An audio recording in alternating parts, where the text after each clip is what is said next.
She fell from the ridge. The cowboy who carried her became her only hope. Wild West. Love, the ridge cut across the horizon like a dark scar, sharp and high against the pale sky. On this frontier world, people still measured distance by horseback in hard days. The only difference was the quiet hum of solar fences, the glow of far-off relay towers, and the small metal chips most settlers carried in their pockets to prove they belonged. Elias Kane rode alone along the lower trail, his boots in the stirrups, his hand loose on the reins. His horse, Ash, was a strong, sand-colored mare with a simple saddle and a light tracking band around her neck. The band blinked once every few seconds, a small pulse of blue. It helped keep Ash calm in storms, and helped Elias find her if she ever bolted. Elias did not trust machines much, but he trusted Ash, and he trusted the land. The sun leaned toward evening. Wind rolled over the scrub grass and pulled dust along the ground in thin ribbons. Elias had been in the far pasture checking a broken fence line. The solar posts had gone dim again, like they always did after too many days of heat. He had fixed them with his old tools and his patience, then started back toward his cabin with the slow, steady mood of a man who did not expect surprises. He was almost home when Ash lifted her head and stopped. Elias followed her gaze. Up on the ridge, near a crooked ledge of red rock, something moved. At first Elias thought it was a goat or a wild crawler, one of those pale ridge animals that could cling to stone like it was flat ground. But then the shape stood upright. It was a person, a figure dark against the sky. The person took a step, then another. The ground under them looked loose. Elias's eyes narrowed. The ridge was dangerous even for locals. One wrong foot and the shale could slide like water. The figure slipped. For a heartbeat, the person balanced, arms flinging wide. Then the cliff gave way, and the figure dropped out of sight, falling behind the jagged line of rock. "Ash, go," he said low and sharp. They climbed the slope as fast as the trail allowed. Loose stones rattled under Ash's hooves. Elias leaned forward, guiding her around a boulder and up toward the place where the ridge broke into lower shelves. He heard it before he saw it, a harsh scrape, then a short cry cut off by the wind. Then he saw her. A young woman slid down the rocks like a rag doll, her body turning sideways. Dust plumed around her. She tried to grab for something, but the shale rolled under her fingers. Her head snapped back, and Elias's heart kicked in his chest. Elias swung off Ash and ran. The slope was steep. He slid on his boots, using one hand to catch himself on the rock. The woman hit a flatter section and bounced, then rolled toward a drop where the ground fell again into a rough gully. Elias reached her just in time. He caught her under the arms, turned with the force, and slammed his shoulder into the rock wall to stop them both from going over. Pain shot through his side. The woman gasped, her breath thin and broken. Elias gritted his teeth and held on until the rocks stopped shifting. For a moment they lay there, pressed into the dirt and stone, the wind ripping past them. Then Elias moved carefully, checking if she was alive. Her eyes were open. They were a clear gray, like storm clouds. She looked at him with a mixture of fear and shock. Her lips parted, but no words came out at first. Her face was smeared with dust. A thin line of blood ran from her hairline down toward her cheek. Elias eased his grip. "Easy," he said. His voice was calm, though his pulse was not. "Don't move too much." Her body shook. A small groan escaped her, and she pressed a hand to her ribs. Elias's eyes flicked over her quickly. No obvious signs of broken limbs, but she was hurt. He could see swelling beginning at her ankle, and her breathing was shallow, like something inside ached. "Can you stand?" he asked. She swallowed. I don't know. Most settlers spoke with the slow drawl of the frontier colonies. She spoke cleaner, sharper, like someone who had learned words from instructors instead of campfires. Elias stood and offered his hand. She stared at it for 1 second too long, like she was deciding whether he was safe. Then she took it. He helped her to her feet. Her legs wobbled and she nearly collapsed again. Elias caught her and steadied her. She flinched at the touch, not from pain, but from surprise, like she was not used to being helped. "Name?" Elias asked, keeping it simple. He had learned long ago that panic calmed down faster when people had one clear question at a time. She hesitated. "Lyra." "Elias." "Elias," she repeated, like she was testing if it was real. He glanced at the ridge. No other movement. "No riders." "No drones." But this world taught him not to trust quiet. "How'd you get up there?" he asked. Lyra's gaze flicked away. I was running? From what?" She shut her mouth tight, her fingers curled around her side. Elias did not push. Not yet. He guided her toward Ash. The mare stood patient and still, ears forward, sensing trouble. Elias pulled a small emergency blanket from his saddlebag and wrapped it around Lyra's shoulders. It was thin, silver-lined, meant to keep heat in. Lyra shivered anyway. "She'll carry you," Elias said, nodding at Ash. "But we have to do it slow." Lyra looked at the horse like she had never been this close to one. Most people in the cities used bikes or hover skiffs. Horses were frontier life, warm, stubborn, and honest. "I can't," Lyra began, then her knees bent again. Elias swore under his breath. He lifted her carefully. She was lighter than he expected. He set her on Ash and adjusted her so she would not fall. Then he took the reins and started down the trail toward his cabin. The sky darkened as they moved. Far away, the settlement lights flickered like small stars on the plain. Elias walked beside Ash, one hand on the reins and one hand ready to catch Lyra if she slid. "You live out here alone?" Lyra asked softly. Elias's jaw tightened. "Yes. Aren't you afraid?" "Afraid of what?" "Wind, dust, empty nights." "People," she said. Elias did not answer right away. The truth was, he was afraid of people. Not because they were stronger than him, but because they changed everything. They asked questions. They brought trouble. They reminded him of things he had buried. His cabin sat in a shallow valley, with a small barn, a water tank, and a few fenced pens. Solar posts lined the fence like crooked teeth, blinking faintly. Elias had built most of it himself, board by board, with hands that knew work better than comfort. When they arrived, Ash huffed as if glad to be home. Elias led her into the barn and helped Lyra down. She tried to hide how much it hurt, but her face tightened. Elias saw it. "Inside," he said. "I'll get you cleaned up." "I shouldn't. I can't stay long." "You can stay long enough to breathe without falling over," Elias replied. His tone was firm but not cruel. Inside, the cabin was simple. One table, 2 chairs, a small cooking unit, shelves with tools and supplies, and a bed near the wall. A rifle hung above the door, more as a warning than a promise. Elias sat Lyra on the chair near the table. He filled a metal cup with water and handed it to her. She drank slowly, eyes still scanning the room like she expected an attack from the corners. Elias grabbed a medkit from a shelf.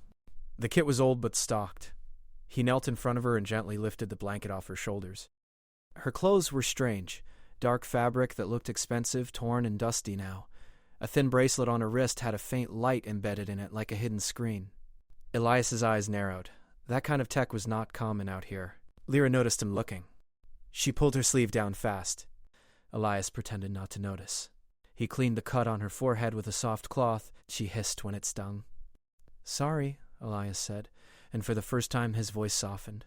Lyra's eyes met his again. "Why did you help me?" He could have given her a hard answer. He could have said, "Because I'm not a monster," or "Because it's right," or "Because I had no choice." But the real answer was simple. "Because you were falling," he said. Lyra looked down at her hands. They trembled slightly. Elias checked her ankle. It was swollen and bruised. "You'll need rest," he said. "And you'll need to stay off that foot tonight." "I can't stay," Lyra whispered again, but her voice had less strength now. Elias stood and moved to the window. He pushed the curtain aside. Outside, the valley was quiet. The ridge rose dark against the stars. The wind carried dust, but the air was still enough that he could see far. Then he saw it. A faint red blink in the distance. Not a star. A moving light, low to the ground. Elias's hand went still on the curtain. Another blink appeared, then another spread out like a line. Riders? Maybe. Or drones scanning the valley. Elias's stomach tightened. Lyra noticed his change. "What is it?" she asked, fear returning to her voice. Elias did not answer right away. He grabbed the binoculars from the shelf and looked again. The lights were closer than they should be. They moved in a steady pattern, too smooth for animals, too silent for local riders unless they were trained and careful. Someone was searching. Elias lowered the binoculars and turned to Lyra. His face was calm, but his eyes had hardened. "You said you were running," he said. Lyra's lips parted. Her throat bobbed as she swallowed. "Yes," she whispered. Elias nodded once. "Well," he said quietly, "it looks like they didn't stop looking." The cabin felt smaller suddenly, like the walls had pulled inward. They'll hurt you if they find me here. Elias walked to the rifle above the door and checked the charge pack on it. It clicked into place with a soft sound. They'll have to find us first, he said. Outside, the red lights blinked again, closer than before. And in that moment, Elias realized something he had avoided for years. Trouble had finally found his door, and the girl he carried from the ridge was now tied to his life, whether he wanted it or not. Night settled over the valley like a heavy blanket. The wind slowed, and the sky turned deep blue with scattered stars shining above the ridge. Inside the cabin, the air felt tight with silence and worry. Elias stood near the window, watching the distant red lights move slowly across the land. They were careful, spreading out in a pattern that told him these were not random travelers. Whoever they were, they knew how to track. Behind him, Lyra sat quietly at the table, her hands wrapped around a cup of warm tea Elias had made for her. The steam curled upward, soft and thin, but her fingers still trembled slightly. "They're looking for me," she said finally, breaking the silence. Elias did not turn immediately. I guessed that much. "They won't stop," she added softly. "They never stop." "Then you better start talking." Lyra hesitated. Fear crossed her face, mixed with something deeper, guilt, maybe, or exhaustion. She looked like someone who had been running for too long. "My father was a scientist," she began. "Not just any scientist. He worked on systems that could protect entire colonies. Shields, power networks, things that could change how frontier worlds survive." Elias leaned against the wall, arms folded. He listened without interrupting. "He didn't want his work used for control," she continued. "But a powerful corporation funded his research. They said it was for protection. Later we learned they wanted to use it to control settlements. Whoever owned the system could decide who had power, who could travel, who could live safely. Frontier life was already hard. Anyone controlling power meant controlling survival." "What happened to him?" Elias asked. "He disappeared. Officially, they said it was an accident." "I don't believe that." "And you?" Elias said. "They think I know how to activate his system," she replied. "I don't. Not fully. But I know enough that they won't leave me alone." Outside, the faint hum of distant engines drifted through the night. Elias walked to the shelf and began preparing supplies. He moved with quiet efficiency, packing extra water, ammo cells, and small tools into a worn travel bag. "You planning to fight them?" Lyra asked. "I'm planning not to be here when they arrive," Elias said calmly. He handed her a small device. "Wrap this around your wrist? It hides heat signatures for a few hours. Not perfect, but better than nothing." She stared at him. "Why are you helping me?" The question sounded heavier now than it had earlier. "Because they're bringing trouble," he said. "And trouble doesn't stop at the fence line." He stepped outside and secured Ash's saddle again. The night air felt colder now. The red lights blinked again on the horizon, closer than before. Back inside, Lyra tried to stand. Pain shot through her ankle, and she nearly fell. Elias caught her again, steady but gentle. "You're not walking far," he said. "I can try," she insisted. "You don't need to prove anything," he replied. There was no judgment in his voice, just simple truth. He helped her onto Ash once more. Then he extinguished most of the cabin lights, leaving only one small lamp glowing inside to make it look occupied. "Where are we going?" Lyra asked as he took the reins. "Canyon trail," Elias said. "Hard to track. Lots of rock." They moved quietly into the dark, leaving the cabin behind. The land shifted as they traveled. Flat plains gave way to narrow paths between stone walls. The canyon rose around them, tall and shadowed. Elias guided Ash through turns only someone who knew the terrain could follow. Lyra watched him carefully. She noticed how he moved without hesitation, how he listened to the wind and the ground. He was not just a rancher. There was something else about him, a past he did not speak of. "You've done this before," she said. "Everyone out here learns to survive," he replied. "That's not what I meant." Elias did not answer. They rode for hours. The sound of Ash's hooves echoed softly between canyon walls. Once Elias stopped suddenly and raised a hand. Lyra held her breath. Above them, a drone floated silently past, its small lights scanning the rocks below. Elias waited until it disappeared before moving again. "They're spreading out," he murmured. "Smart." Lyra's grip tightened on the saddle. "They have resources. Unlimited, it feels like." "Nothing's unlimited," Elias said quietly. After some time, they reached a hidden overhang where the canyon widened slightly. Elias helped Lyra down carefully. She leaned against the rock wall, breathing hard but determined. He handed her water and sat across from her, watching the dark entrance to the canyon. "You said your father built something," Elias said. "Where is it?" Lyra hesitated.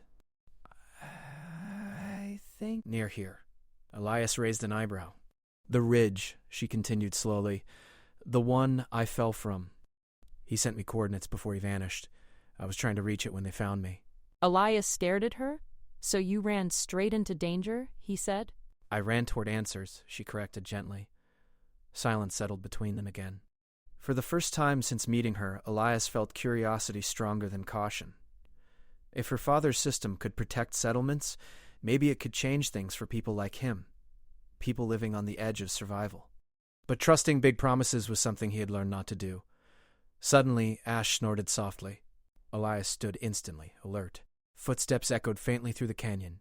Not loud, but steady, more than one person. Elias grabbed his rifle and moved toward the shadows. Lyra's heart pounded.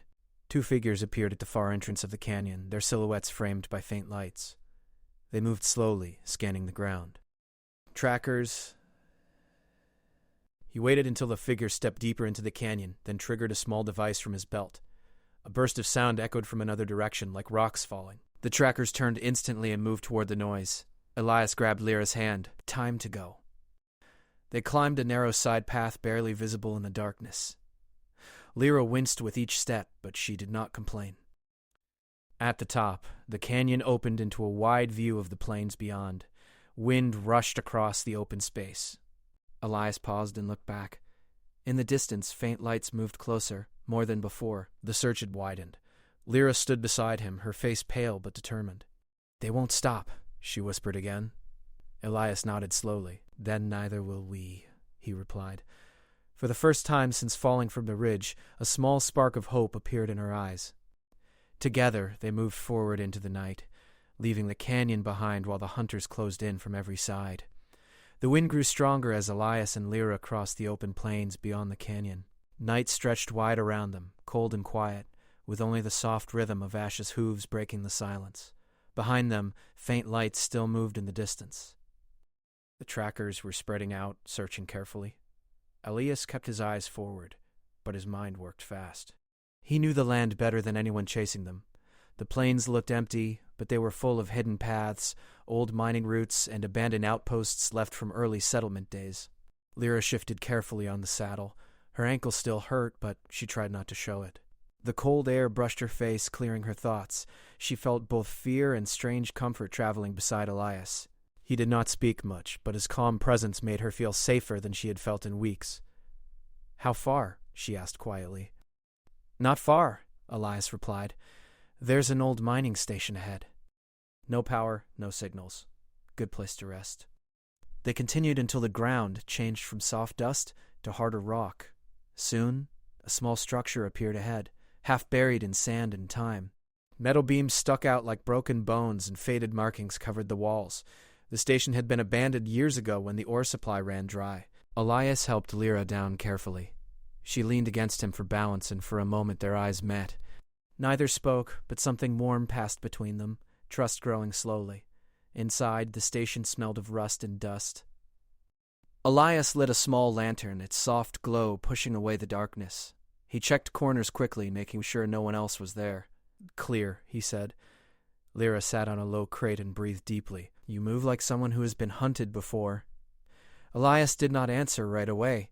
He placed his rifle against the wall and opened his bag, pulling out food packs and water. "Long time ago," he said finally. "What happened?" He handed her a small food bar. Different story. Lyra accepted the answer. She understood silence. She had lived with it since her father disappeared. They ate quietly. Outside, the wind whistled through broken panels, creating soft echoes. After a while, Lyra spoke again. "The facility, my father's system. It should be close now. Hidden underground. He said only someone who understood the land would find it." Elias looked up. "And you think that someone is me? You move like you belong here, like the land speaks to you." "Land doesn't speak, it just waits for you to listen." A sudden buzzing sound interrupted the moment. Elias stood instantly, grabbing his rifle. A drone passed overhead, its faint light scanning through broken windows. Both froze, barely breathing. The machine hovered for a few seconds, then moved on. Lyra exhaled slowly. "They're closer," she whispered. Elias nodded. We leave before dawn. They rested for a short time. Lyra closed her eyes, but sleep came slowly. Memories of running, hiding, and losing everything followed her. When she finally slept, Elias stayed awake, watching the doorway and listening to the wind. He studied her quietly. She looked younger when she slept, less guarded. He wondered how someone like her had survived this long alone. Morning arrived slowly, pale light creeping across the plains. They left the mining station and moved toward the ridge again, taking a different path that wound through narrow valleys. As the sun rose, the land turned gold and red, beautiful and harsh at the same time. After hours of travel, Elias stopped near a cluster of tall rocks. "This is it?" he asked. Lyra pulled out a small device from her pocket. Its screen flickered weakly, showing coordinates. "Yes, somewhere here." Elias examined the ground, noticing patterns in the stone that did not look natural. He brushed away sand from a flat surface and revealed a faint metal outline. "Here," he said. Lyra's eyes widened. She stepped forward and placed her hand against the metal panel. For a moment, nothing happened. Then soft lights appeared, scanning her palm. The ground trembled slightly as a hidden entrance opened slowly, revealing a staircase, descending into darkness. Cool air rose from below. Lyra looked at Elias, nervous but determined. "Together?" she asked. He nodded once. They walked down into the underground facility. Lights flickered on as they moved deeper, revealing smooth walls and advanced technology far beyond anything seen on the surface. Screens activated automatically. A soft recorded voice echoed through the chamber. It belonged to an older man, gentle but serious. "Lyra," the voice said. "If you are hearing this, then you found the place. The system is not a weapon. It is protection. It can create energy shields around settlements, stopping control from those who would exploit the frontier." Lyra's eyes filled with tears. "Father," Elias watched quietly as she listened. "The system must be activated carefully," the recording continued. "Once started, it will draw attention. Someone must defend it until the network stabilizes." The message ended. Silence filled the room. Lyra turned to Elias. "This could help everyone. No more power control, no more fear." Elias nodded slowly. "But it also paints a target on us." Before she could reply, alarms suddenly flashed red. Movement detected. Elias ran to the entrance monitor. Outside, several vehicles approached the ridge, dust rising behind them. "They found us," he said calmly. Lyra's breath quickened. "What do we do?" Elias looked around the facility, then back at her. His eyes were steady, but something deeper moved beneath them. A decision forming. "We finish what your father started," he said. "And we hold this place." Lyra swallowed hard. Fear still lived inside her, but so did courage. She stepped toward the control panel. "I'll start the activation."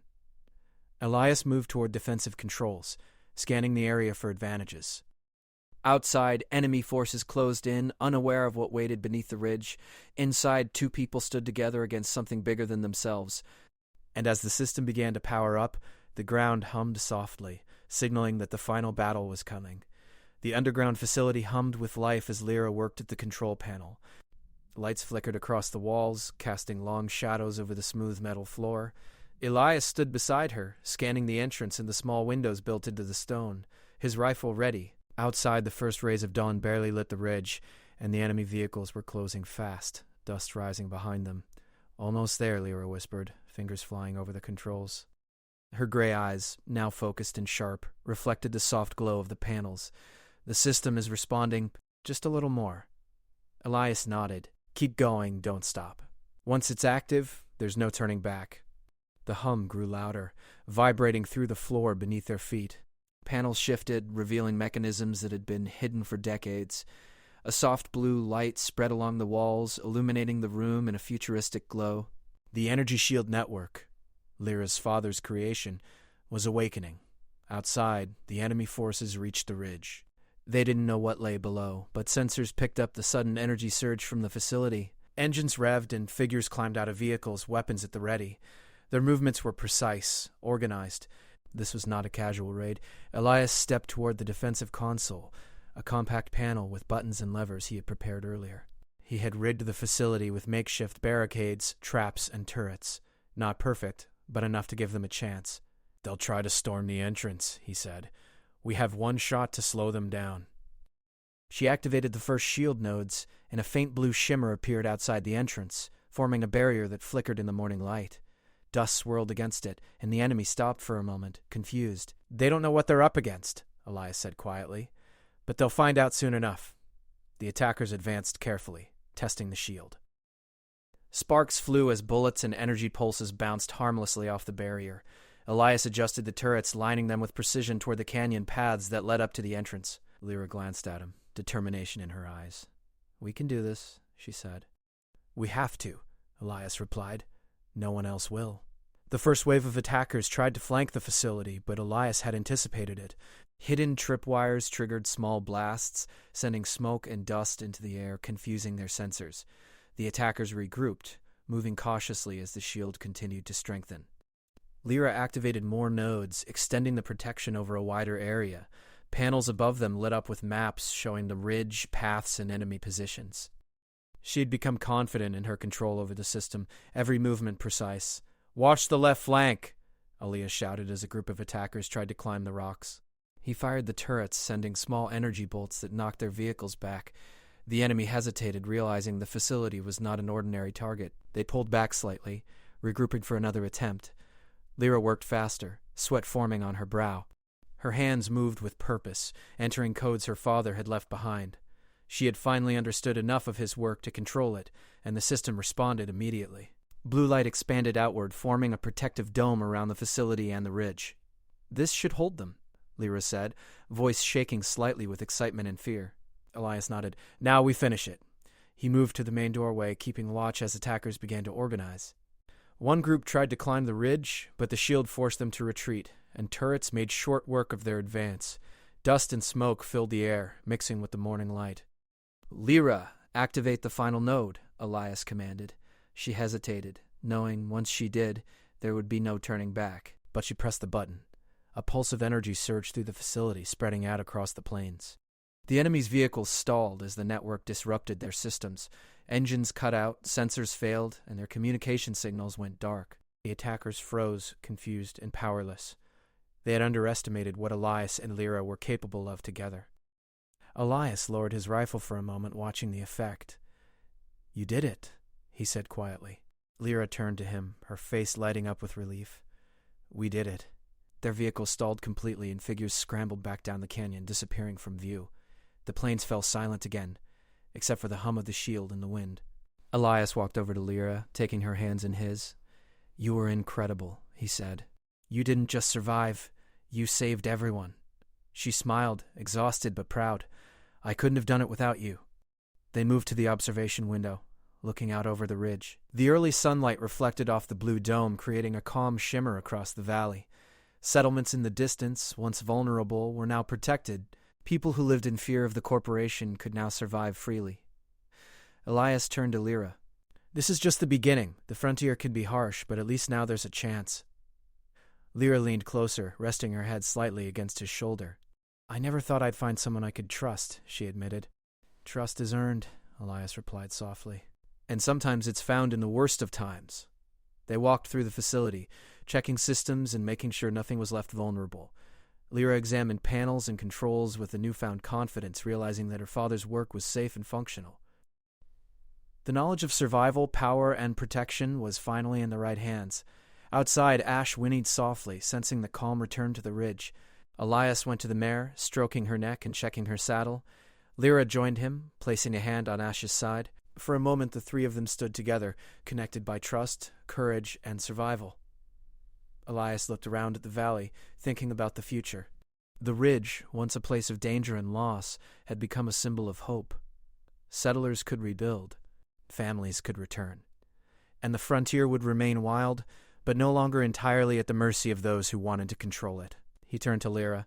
"We should ride down, see the settlements, make sure the system is working properly for them." She nodded. "I want to see what we've done, what we've protected." They mounted Ash together and rode down the ridge slowly, side by side. The wind tugged at their clothes and hair, carrying the scent of dust and grass. Lyra's ankle was wrapped, but she managed with Elias's guidance. As they reached the plains, the sun rose fully, casting long shadows behind them. The settlements below looked tiny from their height, yet powerful under the protective dome. Children could play safely, traders could move freely, and farmers could work without fear. Elias glanced at Lyra. You know, you've changed more than just this valley. You've changed me too. She looked at him, curiosity and warmth shining in her eyes. Changed you? He smiled faintly. I used to live alone, avoid people, but now I realize some things are worth risking everything for. Some people are worth staying with. Lyra's lips curved in a soft smile. I feel the same. I've been running for so long, I forgot what it was like to have someone beside me. The wind shifted, carrying their words across the plains. Freedom, hope, and trust spread quietly, invisible yet strong. They rode on, crossing rivers and plains, moving toward the settlements. Villagers came out to watch the shield and the riders above, faces lit with hope and gratitude. The frontier would remember this day. Two people had fought together against impossible odds and succeeded. Elias and Lyra rode without fear, knowing the ridge behind them was no longer a place of danger. It was a place where courage met trust, where hope was born from fear, and where the wild frontier could finally breathe. As they reached the edge of the valley, Elias turned to Lyra. Whatever comes next, we face it together. Together.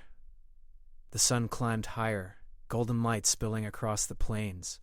The shield shimmered faintly, holding the valley and settlements in safety. The horizon stretched wide and open, full of possibilities. The ridge, once the place of her fall, had become a symbol of their strength and partnership. And for the first time, the cowboy and the woman who had fallen from the ridge could look forward to the future, not as hunted and alone, but as allies, friends, and something more. They rode on side by side into the vast open plains, the wind carrying their laughter, hope, and the promise of a new life in the Wild West. The frontier was still wild, still harsh, but now it had guardians, two who would never forget what it meant to fight for life, for freedom, and for each other. And in that moment, the valley was silent, safe, and full of possibility.